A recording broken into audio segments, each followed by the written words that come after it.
Nos es grato saludarlos en esta oportunidad, amigos de Diálogo Bíblico. Yo creo que todavía en la mente de ustedes está revoloteando las escenas de Marcos que acabamos de terminar de estudiar.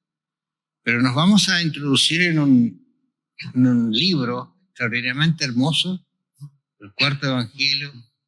Es un libro que habla de Cristo y él lo presenta y hace énfasis en que es el Mesías, es Jesús, el divino, y de esos temas vamos a conversar justamente durante este trimestre. Así que los invitamos para que usted participe con nosotros en estos estudios maravillosos, los temas que aborda Juan.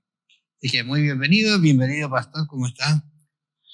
Aquí estoy, Raúl, otra vez, bien, gracias a Dios, y con la disposición de seguir estudiando la palabra de Dios y comentando con nuestros auditores.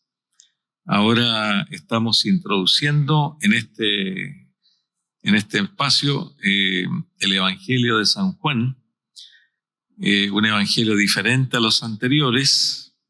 Este no es de los evangelios sinópticos.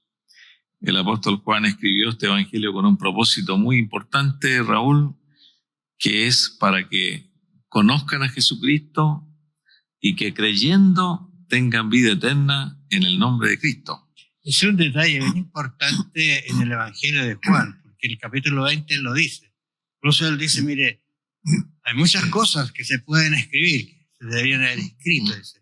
Pero yo me dediqué solamente a esto porque quiero que ustedes en realidad lo conozcan como yo lo conocí, me podría decir, porque él fue el más cercano en realidad a Jesús. Juan, yo pensaba que en algún momento, reflexionando, él dijo, pensar que yo estuve al lado de Dios.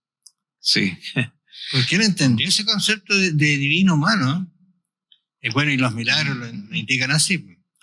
Claro, él no se identifica con nombre en el Evangelio, pero menciona 5 veces la expresión el discípulo a quien amaba Jesús. Sí. Y el único que nosotros vemos que cumple con estas características es el apóstol Juan. Claro. Este evangelio fue escrito aproximadamente después del año 90 después de Cristo, y algunos dicen que hasta el año 110 después de Cristo pudo haberlo escrito. Claro. Juan vivió bastante tiempo, y a Juan se le llama, para diferenciarlo de Juan el Bautista, se le llama Juan el teólogo, por haber escrito este evangelio tan hermoso, tan profundo, de la personalidad de Cristo, la naturaleza de Cristo. También escribió el Apocalipsis y 3 cartas que están en la Escritura. Así que este evangelio fue escrito según dice la historia y la tradición de aquellos grandes eruditos que había en aquel tiempo, como por ejemplo Irineo. Él dice que Juan lo escribió desde Éfeso y lo escribió cerca del año 100, como dijimos, y un 92% del material que hay en el Evangelio de Juan no está en ninguno de los otros evangelios. O sea, este es un evangelio como nuevo, que no contiene solamente un 8% de lo que tienen los demás. Tiene temas largos, como por ejemplo el capítulo 14, 13, 14 hasta el 17. Es un solo tema que ocupa 5 capítulos. Aparece muchas veces Jesús como el yo soy. Y también él cuenta 7 milagros, increíble, ¿eh? 7 milagros, de los cuales solamente 2 están en los otros evangelios. Y tiene 5 milagros que son nuevos, que no están escritos en los demás evangelios. Y como tú decías, Raúl, el apóstol Juan tenía un propósito: escribir para que la gente creyera en Jesús, o lo aceptara o lo rechazara. Ahora, hay algo cierto también. Juan se encontró con algunas dificultades con su iglesia, voy a decir entre comillas. Estaban entrando algunas herejías en relación a Jesucristo, en relación al Mesías, y por eso que él empieza de una manera tan pronta hablando de Cristo como divino humano. Pero esta semana vamos a conversar puntualmente acerca de estos signos, estos caminos que nos llevan a reconocer a Jesús como ese Mesías y ese señor. Y ahí está el primer milagro que está en el capítulo, el capítulo 2 de San Juan, ¿no es cierto? Donde nos habla de una boda. Parece tan simple esto, pero no es simple. Porque yo voy a leer solamente para introducirlo. Dice, al tercer día celebraron unas bodas en Caná de Galilea y estaba allí la madre de Jesús. También fueron invitados a las bodas Jesús y sus discípulos, y faltó vino. Entonces la madre de Jesús le dijo, no tienen vino. Jesús le dijo, ¿qué tiene que ver esto con nosotros, mujer? Aún no ha llegado mi hora. Bueno, yo invito a los quienes están siguiendo esto que se lean todo el libro y el contexto, porque es muy hermoso. Pero hay unos conceptos aquí bien interesantes, porque ¿cómo inicia su ministerio Jesús? Porque aquí está iniciando su ministerio. Incluso este concepto de que aún no ha llegado mi hora se va a repetir en otro evangelio, y en este también no ha llegado mi hora. ¿Qué hora? La hora final en que Él va a cumplir su propósito. Pero ahora comienza, ¿no es cierto?, con un pedido que le hace la madre. Yo digo, bueno, aquí está lo que escribió Juan, pero se acercó a Jesús y le dice, Señor, tenemos un serio problema. Bueno, el apóstol Juan era muy familiar con Cristo y con la madre de Jesús. Inclusive al final de su evangelio, Jesucristo se la cede como madre y que la cuide. Claro, le dijo ahí tu madre, madre ahí tu hijo, ¿no es cierto? Y lo hermoso de este capítulo 2 es que Jesucristo, junto con todos sus apóstoles, fue invitado a las bodas. Caná era un pueblo, una ciudad pequeña, que no quedaba demasiado lejos de Nazaret, ni tampoco de Betsaida, porque los apóstoles, los primeros 3 discípulos eran de Betsaida. Y en ese lugar la madre de Jesús tenía amigos, los conocían. Y el hecho de que Jesús haya asistido a una boda también deja un mensaje, ¿cierto? Claro. Que Jesucristo participaba de ciertas fiestas, como se hacían en el Antiguo Testamento y en el Nuevo Testamento también, fiestas para celebrar el matrimonio, el amor de un hombre y una mujer que se unen delante del Señor. Y allí Jesucristo también manifestó un aspecto importante de su vida. Se le acabó el vino. Y él podría haber pensado, y los demás, bueno, se acabó, es un matrimonio con pocos recursos. Pero Jesucristo pensó y dijo, qué vergüenza va a pasar esta familia. Nunca se van a olvidar de que fue un matrimonio mal preparado, con poca provisión, y eso iba a deshonrar a esa familia que estaba entregando una hija para que se casara, y nunca la gente se iba a olvidar de esa falta de atención. Es por eso que Jesucristo cuida mucho la honra de las personas, y hizo el milagro de convertir el agua en vino, 6 tinajas de esas grandes de piedra que habían en el Antiguo Testamento, que se usaban para tener agua. Jesucristo dijo que las llenaran y después lo probaron y había un rico jugo de uva. Algunos dicen que era vino puro de buena calidad, claro. Otros dicen que era jugo. Pero estudiando el tema bien, era un jugo de uva, pero un néctar que ninguno de los invitados jamás había probado. Incluso lo dice el conserje que está trabajando allí, dice, el maestresala. Maestresala le dice, sí. Oye, siempre se deja lo mejor al comienzo y después. Ahora, todos esos son detalles, pero hay un detalle bien importante acá que los discípulos están presentes. Mira, esos son detalles que van pasando y de repente uno los lee y nos da... ¿Para qué significa esto? ¿Qué miraron ellos, los discípulos? ¿Qué les sirvió esto que vieron? Les sirvió para creer que ese era el Mesías. Sí. Uno va a estudiar la vida de ellos que tambalearon de hasta allá hasta acá, pero ahí vieron, porque yo sigo pensando en los hombres que sacaron agua y que Jesús les dice, yo he pensado, Jesús les dice, échenle agua. Y yo me imagino que esa persona dijo, agua, pero si lo que necesitan es vino. Pero le echaron agua. Sí. Ahora, llenar las tinajas significaba bastantes litros de agua. Y cuando las llenaron, ahora la otra pregunta, o sea, la otra declaración de Jesús, bueno, ahora saquen. Y esas personas que sacaron habían visto que pusieron agua. Ujú. Y cuando sacaron, nos salió agua. O sea, es un milagro realmente extraordinario. Claro. Bueno, es una señal, dice Marco, ¿no es cierto? Perdón, Juan dice, es una señal de la divinidad de Jesús. Se Claro, abrió hacia ellos allí. efectivamente, el Evangelio de Juan se dividía en dos partes. Del capítulo 1 al 12 que nosotros conocemos, que leemos aquí en el Evangelio, se le llamaba el libro de las señales.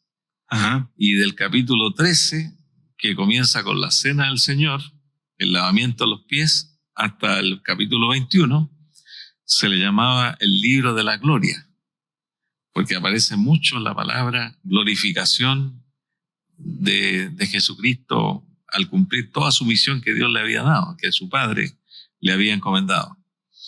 Entonces también tenemos aquí una segunda señal en Galilea, ¿cierto? Esa señal aparece allí en el capítulo número 4, del versículo 43 al 54, donde Jesucristo sana a un hijo de un noble.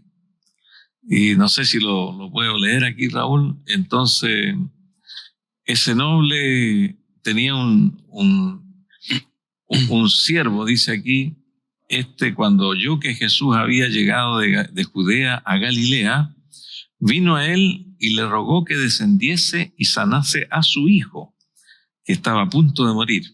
Bueno, ese incidente, yo creo que hizo también un cambio en los discípulos y en las personas que estaban, digamos, de alguna manera trabajando o mirando lo que hacía Jesús.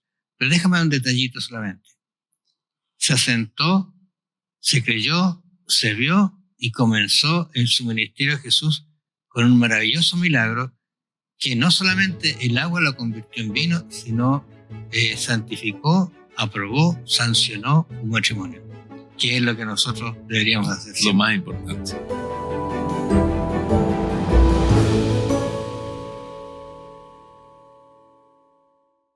Estaba mirando, allí tú habías mencionado algo de esto en el capítulo 4, versículo 46, donde dice que fue pues Jesús otra vez a Caná de Galilea, donde había convertido el agua en vino, haciendo referencia a esta unión que hace Juan, ¿no es cierto? Había allí en Capernaum, dice, un oficial del rey cuyo hijo estaba enfermo. Cuando oyó que Jesús había llegado de Judea a Galilea, fue a él y le rogó que descendiera y sanara a su hijo que estaba a punto de morir. Esa es la historia que comienza aquí, otra vez otra señal para demostrar quién es Jesús. Y Juan lo va a empezar a demostrar contando esta historia. ¿Qué te parece la historia de este oficial? Bueno, era un oficial que tenía una necesidad, pero grande, su hijo enfermo. Jesús ya tenía cierta fama y eso producía una atracción en la gente. Él era un oficial del rey y, como dice acá, era un hombre que podía ser perfectamente un romano, alguien no muy judío, y él le pidió a Jesús que le sanase a su hijo. Jesús le dijo, le dice a él, si no viereis señales y milagros y prodigios, no creeréis.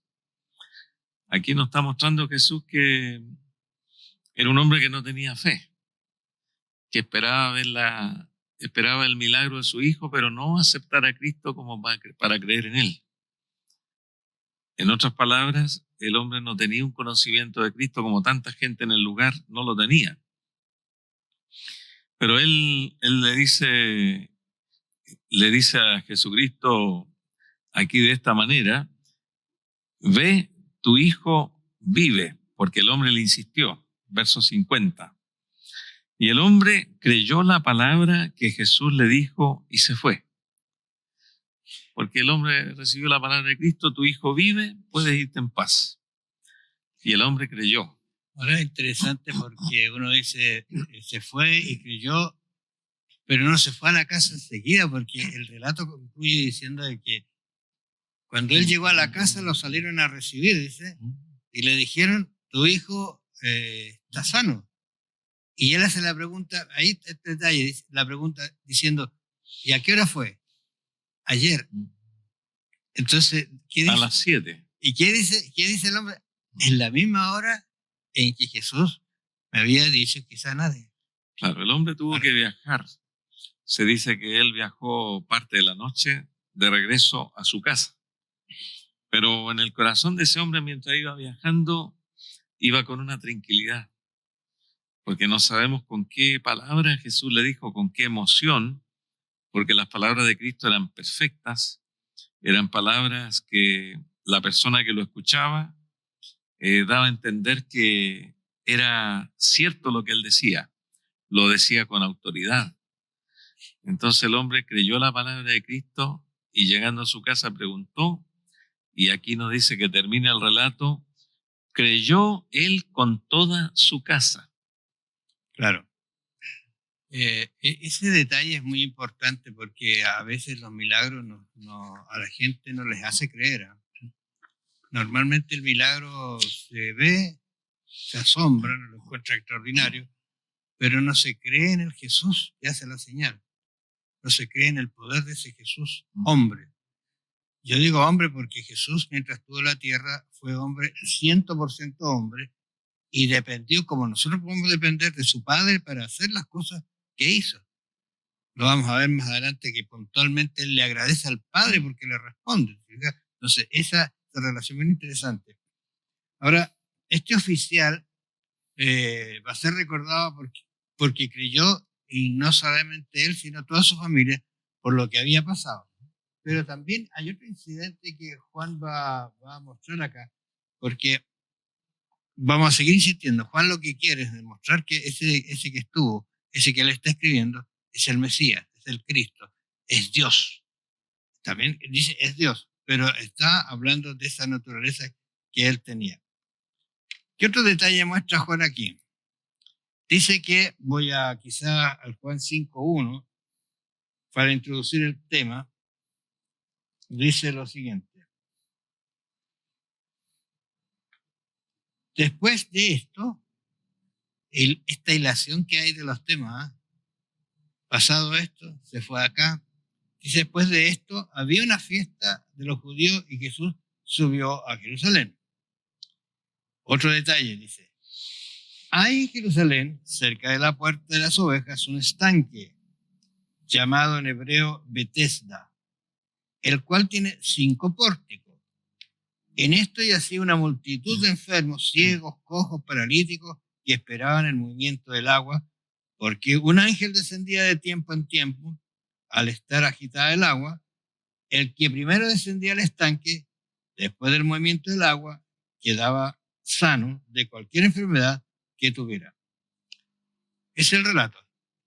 Ahora, no se sabe si efectivamente era así, pero eso se creía. Y Jesús entra en escena y se encuentra, yo siempre he preguntado cuántos enfermos habían allí, esperando. ¿Por qué fue a esa persona? Porque este es el que necesitaba realmente. Sí, 38 años estuvo enfermo. 38 años, yo me imagino. La otra vez conversaba con alguien, decía que cuando uno se fractura un brazo, por ejemplo, y se coloca, bueno, normalmente ahora no están haciendo eso, pero se coloca el yeso, y después se saca el yeso, el brazo con un tiempo así queda como hay que empezar a ejercitarlo, pero estamos hablando de 1, 2 días, qué sé yo, ya 10 días, pero 38 años, ¿te imaginas cómo estaría ese hombre? Sí, y Jesucristo, como dice el capítulo 5, estuvo en Galilea, volvió a Jerusalén, a Judea, después se volvió a ir a Galilea y volvió a venir a la fiesta de los judíos. Tenía viajes de aproximadamente 100 kilómetros, 120 kilómetros en la vuelta. Eso significa que él caminaba mucho. En uno de esos viajes se encontró en la aldea de Sicar con la mujer samaritana. Y acá estamos en el capítulo 5, donde Jesús se acerca a donde están los enfermos en el estanque de Siloé, que había esa creencia, ese mito, y Jesús le hace una pregunta a este hombre, le dice, ¿quieres ser sano? Y el hombre responde como muchas veces respondemos nosotros, sí, pero no tengo quien me eche al agua para llegar primero. Porque el hombre tenía la fe en que el agua se movía y el que primero entraba, cuando el agua la movía un ángel, sanaba. Y Jesucristo le dice, ¿Quieres ser sano? ¿quieres ser sano? Levántate, toma tu lecho y anda. Ahora, pero fíjate que cuando Jesús le dice, ¿quieres ser sano? El ser humano responde como humano. Sí. Porque él dice que no hay nadie que me tire aquí. Dice, yo quiero ser sano, pero no hay nadie que me tire. ¿Te fijas? Ahora, yo he pensado lo siguiente, Luis, mira. Ese hombre inválido, 38 años, imagínate que sea el segundo, porque era el primero que entraba, ¿cierto? Lo tiran al agua. ¿Qué va a pasar con él si es paralítico? Se podría haber ahogado. O sea, había imposibilidad en realidad de sanarse, aunque estaba la creencia de eso, y al parecer no hay indicios de que en algún momento alguien se sanó. Pero esa conversación denota que nosotros a veces cuando buscamos a Dios, lo buscamos con un razonamiento humano. Pero luego viene el proceso de la fe y de la creencia en Él. Porque ¿qué le dice? Nadie me ha podido tirar al agua, muy bien.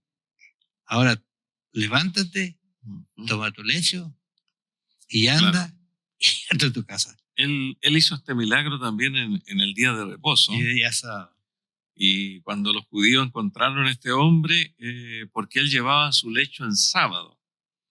Entonces uno se hace la pregunta, ¿por qué Jesucristo no lo sanó y no le habló nada de su cama? Porque él andaba con su cama por todos lados, porque dormía en cualquier parte. Entonces hay una enseñanza aquí también. La cama era de este hombre, no la podía dejar botada. Este hombre tenía que volver a su casa y no podía dejar su cama ahí para luego volver después de la puesta del sol del sábado a buscar su cama. Y que para Jesucristo era irrelevante el llevar una cama que le pertenecía a un hombre que estuvo con esa cama acostado 38 años, que se la llevara para su casa, para que diera testimonio con su familia. Los judíos no se preocuparon de la sanidad del hombre. A ellos no les interesaba que el hombre ahora caminaba perfectamente, sanamente, sino que se preocuparon de que el milagro había sido hecho por un hombre que no tenía la autorización de Dios, porque había hecho que este hombre transgrediera el día sábado. Pero Jesús le respondió, mi Padre hasta ahora trabajo y yo trabajo, dando a entender que en el día sábado se pueden hacer milagros, se puede beneficiar a la gente y que Jesucristo no está contrarrestando el sábado ni está violando el mandamiento. Quienes estaban enseñando mal la forma de observar el Santo Sábado eran los judíos. Correctamente. Imagínate cuando ese hombre llega a la casa, ¿qué cambios se producen? ¿Quién es más importante? Esas realidades quizás deberíamos tomarlas en cuenta nosotros y dejar el sábado para hacer las buenas obras que el Señor nos ha permitido realizar.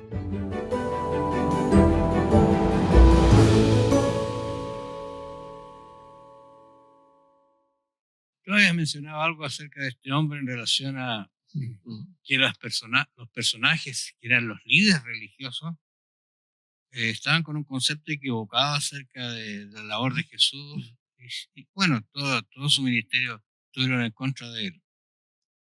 Pero mira, estaba pensando aquí, entonces los judíos dijeron a aquel que había sido sanado. Está claro, había sido sanado. ¿De qué? De 38 años de haber estado postrado. Ese es un milagro que si uno lo detalla es extraordinario. Pero, ¿qué dice? Es sábado, dije. No te es permitido cargar tu camilla. ¿Dónde estaba el enfoque? Entonces, ¿qué le dice? Y él le respondió, el que me sanó Él mismo me dijo que toma tu camilla y anda. Ahora, por sobre todas las circunstancias, las costumbres, las ideas, está la voluntad y la voz de Dios. Y hay que hacerle caso.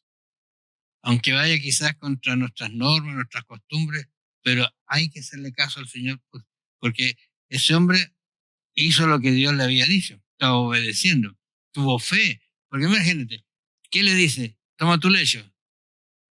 ¿Y qué haría? Aquí estoy. Claro. Y se paró bien, fue sanado. Creyó y creyó todo y obedeció todo. Claro, Jesucristo tuvo que dar una respuesta a los judíos y una respuesta bastante larga, porque dice en el verso 19, no puede el Hijo hacer nada por sí mismo, sino lo que ve hacer al Padre.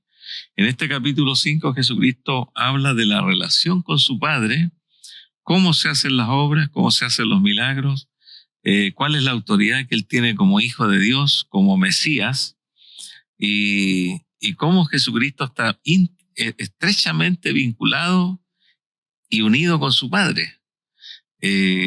Habla del juicio, habla de la resurrección de los muertos, habla de la fe.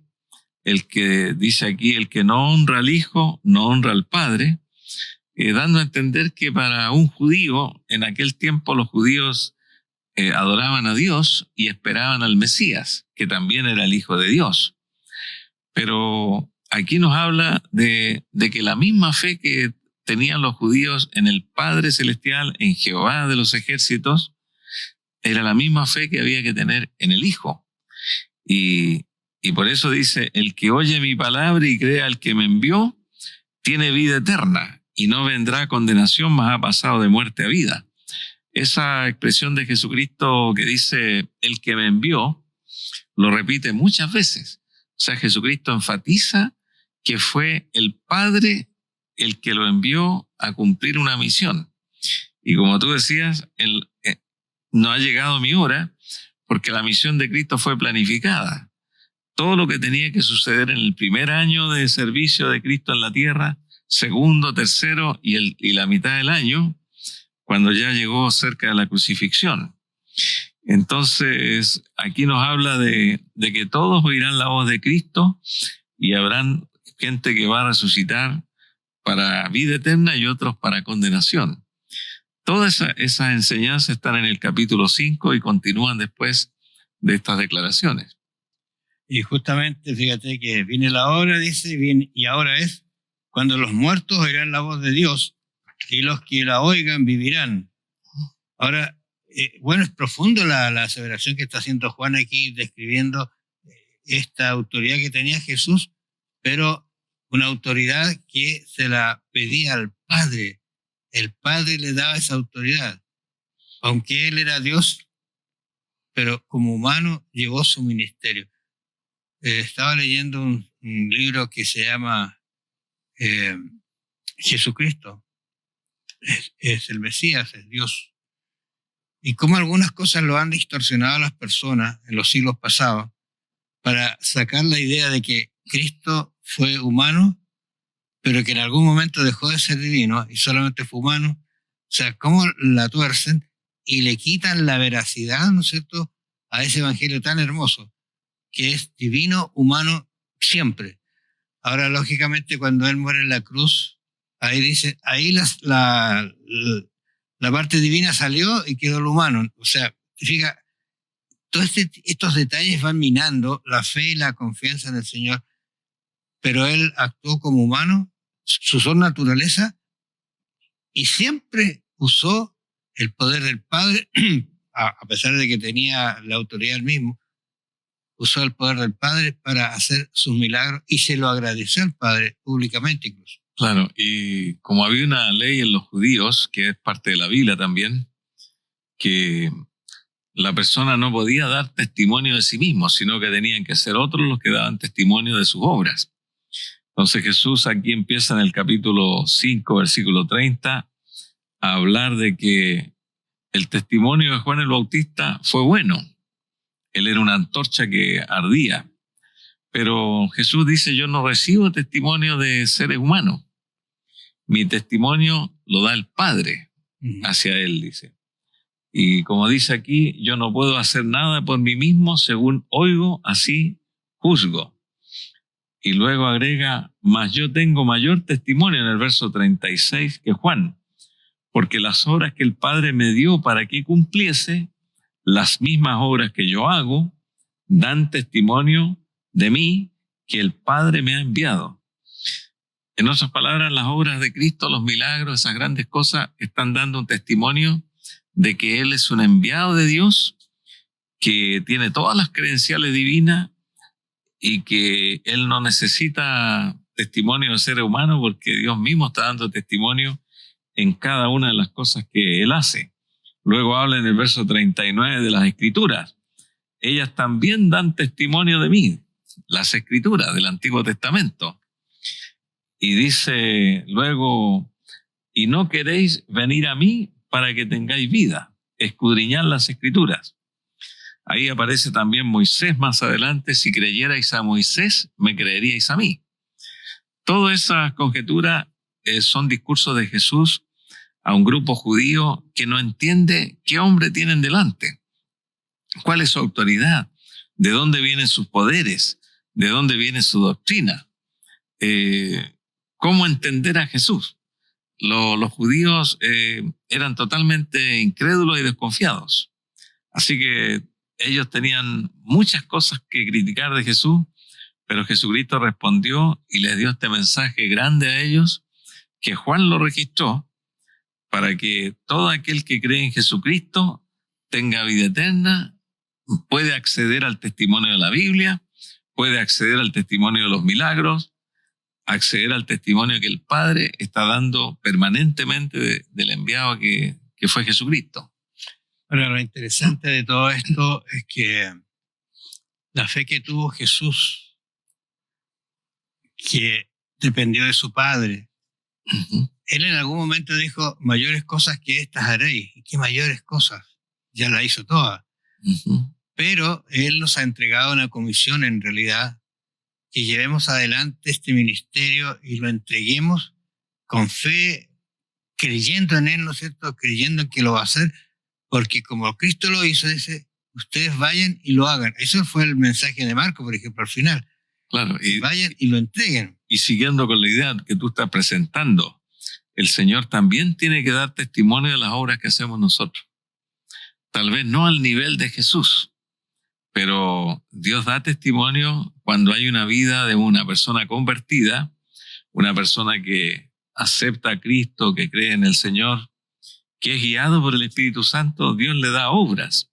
Así como Jesucristo decía, porque las mismas obras que mi Padre me dio, el Padre le daba obras a Cristo para que las hiciera. También a nosotros el Señor nos está repartiendo obras para que nosotros realicemos para la predicación del Evangelio. O sea, las obras que hacemos también no nos salvan, pero son la señal de que el Señor está bendiciendo una vida y está colaborando para que esa vida cristiana que se convirtió a Él dé un testimonio, y a través de ese testimonio otras personas puedan ver y conocer a Dios. Fíjate que estaba pensando en Juan capítulo 5, 47. Pero si no creéis a sus escritos, ¿cómo creeréis a mis palabras? O sea, hay algo que dejó Jesús escrito, permitió que estuviera su palabra. Y eso habla de Jesús. Ahora, esa fe que usted tiene, esa fe que lo lleva a creer en la palabra, tiene que ser una fe práctica, una fe que avance, una fe que actúe y que se preocupe por aquel que está necesitando entender esta palabra. Dios hizo muchos milagros, dice Juan, que si se escribieran, no habría libros para llenar. Pero usted también es un milagro si hace las obras que Dios ha indicado que hagamos. Puede ser el bálsamo que quita el dolor, puede ser la ayuda, puede ser el beneficio, ¿no es cierto?, para una persona que está necesitando encontrarse en un camino diferente al que lleva. Hay mucho dolor, hay mucha miseria, pero la Biblia tiene mucho que decirnos acerca de eso. Que el Señor los bendiga y siga usted conversando acerca de Juan. Y seguiremos hablando acerca de este maravilloso libro. Bendiciones, nos vamos a encontrar la próxima semana.